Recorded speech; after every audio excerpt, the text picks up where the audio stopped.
यम यम चिंतयते कामम तम तम प्राप्नोति निश्चितम परमेश्वरियम अतुलम प्राप्स्यते भूतले पुमान। नमो नमः। તમારા બધાનું સ્વાગત કરું છું આધ્યાત્મિક મહાશક્તિમાં, જેને આપણે જોગણી તરીકે પૂજિત કરીએ છીએ, જેને આપણે યોગિની તરીકે સંસ્કૃત નામ તરીકે ઓળખીએ છીએ, એવી દેવીની ઉત્પત્તિ અને એ દેવીની શક્તિ વિશે આજે ચર્ચા કરવા માટે જઈ રહ્યા છીએ। આપણે જાણીએ છીએ કે ભગવાન સાંબ સદા શિવની જે અંતરંગ શક્તિ છે એ માં આદિ મહાકાલી મહાશક્તિવંતતા ષોડશા ક્રોધાગ્નિની સાથે જેની ઉર્જા વ્યાપ્ત છે એવી માં મહાકાલી છે। આદ્ય શક્તિ જે ભગવાન શિવના અર્ધાંગના છે, એ શક્તિ દ્વારા ઉત્પન્ન થયેલી એવી અન્ય દેવીઓ કે જેમની ખરા અર્થમાં જરૂર પડી। અસુરોએ પોતાના સત્ય માર્ગ પરથી તપના બળ દ્વારા જે શક્તિઓ પ્રાપ્ત કરી અને શક્તિઓ સાથે વરદાનો પ્રાપ્ત કર્યા, 8 પ્રકારની સિદ્ધિઓ પ્રાપ્ત કરી અને સિદ્ધિઓ પ્રાપ્ત કર્યાના અંતે જ્યારે એ સિદ્ધિઓનો મદ મસ્તકમાં સ્થિર થવા લાગ્યો અને મદના વશીભૂત થઈને એમને જે દુરાચારી કાર્યો કર્યા એનો નાશ કરવા માટે જ્યારે જગદંબાએ અલગ અલગ પ્રકારના રૂપ લીધા, એમાંના મુખ્ય રૂપો એટલે 64 પ્રકારની જોગણીઓના રૂપો। સાચા અર્થમાં એનું નામ સમજીએ ને તો એ અપભ્રંશ પામ્યું છે, બાકી સાચો અર્થમાં યોગીની નામ છે। અને સાચા અર્થમાં એનું નામનો અર્થ જોવા જઈએ તો યોગ દ્વારા જે સિદ્ધ થતી શક્તિ છે એ યોગીની છે। મારણ, મોહન, ઉચ્ચાટન, તાપન, કોઈ પણ પ્રકારની તંત્ર સાધના, મંત્ર સાધના, યંત્ર સાધના, એ તમામ પ્રકારની સાધનામાં જે સાધનભૂતા ઈશ્વરા છે એ યોગીની છે। સંગીત દ્વારા જે સિદ્ધતા આપે છે, તપશ્ચર્યા દ્વારા જે તપીભૂત થાય છે, અને સાધન ઈચ્છનારા તમામ પ્રકારના વ્યક્તિઓની સાધન સંપદાને, શક્તિને શાશ્વત રૂપે પૂર્ણ કરાવે છે, એ શક્તિ એટલે યોગીની। ઘટનાઓ ઘણી વિદિત છે, ચાહે ચંડ મુંડ હોય, શુંભ નિશુંભ હોય, રક્ત બીજ હોય કે મહિષાસુર કે અન્ય દૈત્યો, જેમને સ્ત્રી શક્તિને કેવલ અબળા ગણી છે।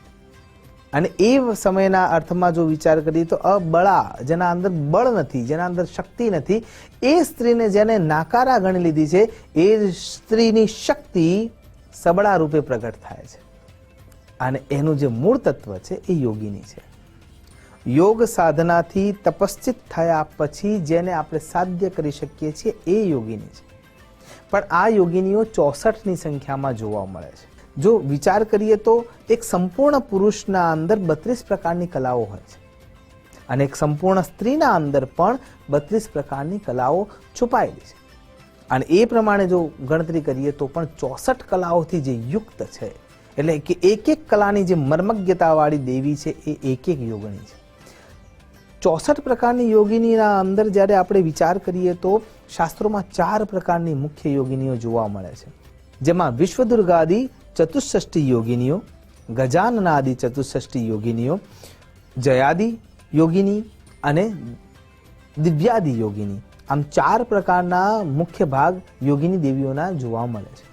જ્યારે એમાંના નામ આપણે વિચાર કરીએ ત્યારે વિશ્વદુર્ગાદિ, વિશ્વદુર્ગા જે વિશ્વના કલ્યાણ માટે દુર્ગ એક કિલ્લા સમાન બની જાય છે એવી માં વિશ્વદુર્ગા, પૂર્ણ સાધનભૂતા ઈશ્વરા આ રૂપમાં વ્યાપ્ત જોવા મળે છે। તો વિશ્વદુર્ગા હોય, ઉદ્યોતની હોય, માલાધરી હોય, મહામાયા હોય કે કોઈ પણ અન્ય 64માંથી કોઈ પણ દેવીનું નામ હોય, સારાંશ કેવળ એટલો જ છે કે જો આપણે એના નજીક જવું છે તો એના જેમ યોગનિષ્ઠ થવું પડશે, અને તો જ યોગ સાધનભૂતા ઈશ્વરા પરાંબા યોગનિષ્ઠા, યોગ અધિષ્ઠાત્રી આપણને મદદ કરનારી બની શકે છે।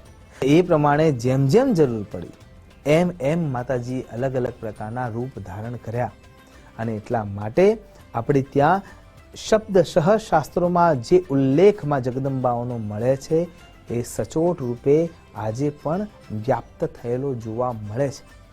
મધ્યપ્રદેશ હોય કે સાઉથના અલગ અલગ જગ્યાઓ રહેલા માં જગદંબાઓના મંદિરો હોય, એ આજે પણ એની તાપસી પૂરે છે કે હા, 64 પ્રકારની શક્તિઓથી યુક્ત યોગિની દેવી વ્યાપ્ત હતા, છે અને રહેશે. સંશય આત્મા વિનશ્યતિ, શંકા કરવાની કોઈ જ પણ પ્રકારની જરૂર હોતી નથી.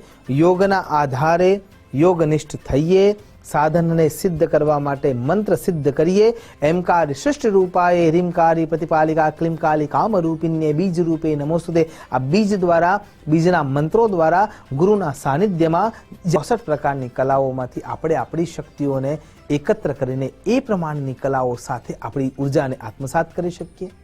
એક એક કલામાં મર્મજ્ઞતા પ્રાપ્ત કરતા કરતા જગદંબાના નજીક જઈ શકીએ અને આપણી શક્તિને સાચા અર્થમાં શ્રેયસ કરતા આપી સમાજ કલ્યાણમાં વ્યાપ્ત કરી શકીએ. એ જ અભ્યર્થના સાથે નમસ્કાર. અસ્તુ સદા શિવોહમ. નમો નમઃ.